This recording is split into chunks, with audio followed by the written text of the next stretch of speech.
Lecture du livre du prophète Ézéchiel. En ces jours-là, au cours d'une vision reçue du Seigneur, l'homme me fit revenir à l'entrée de la maison. Et voici, sur le seuil de la maison, de l'eau jaillissait vers l'Orient, puisque la façade de la maison était du côté de l'Orient.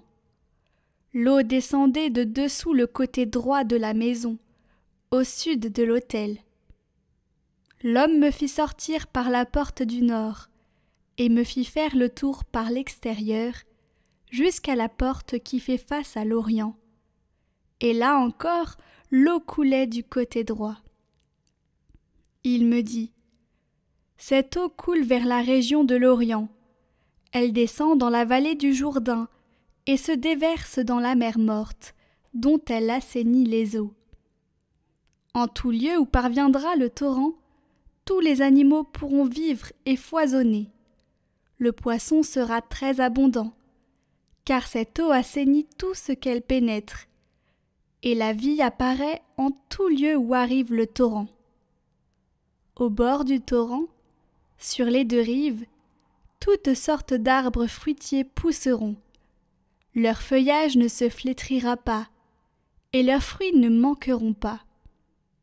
Chaque mois ils porteront des fruits nouveaux, car cette eau vient du sanctuaire. Les fruits seront une nourriture, et les feuilles un remède.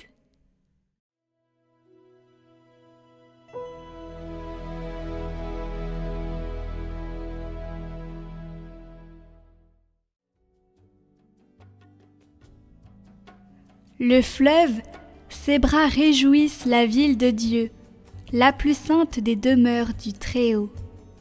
Dieu est pour nous refuge et force, secours dans la détresse toujours offert. Nous serons sans crainte si la terre est secouée, si les montagnes s'effondrent au creux de la mer. Le fleuve, ses bras réjouissent la ville de Dieu, la plus sainte des demeures du Très-Haut. Dieu s'y tient, elle est inébranlable.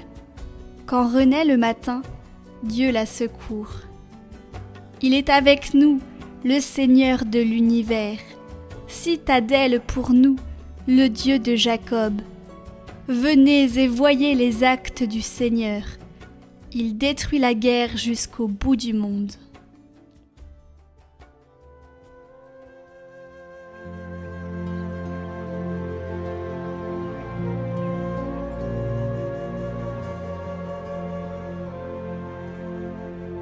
Évangile de Jésus-Christ selon saint Jean.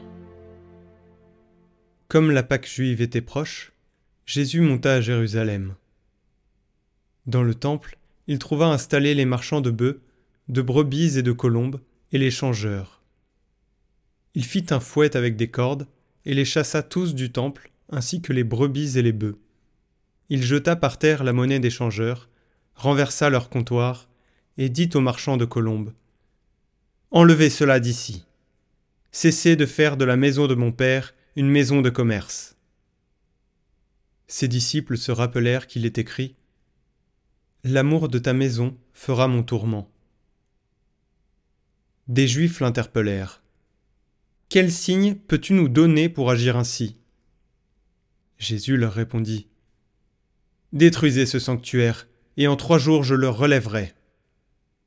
Les Juifs lui répliquèrent : il a fallu 46 ans pour bâtir ce sanctuaire, et toi, en 3 jours tu le relèverais ? Mais lui parlait du sanctuaire de son corps. Aussi, quand il se réveilla d'entre les morts, ses disciples se rappelèrent qu'il avait dit cela. Ils crurent à l'Écriture et à la parole que Jésus avait dite.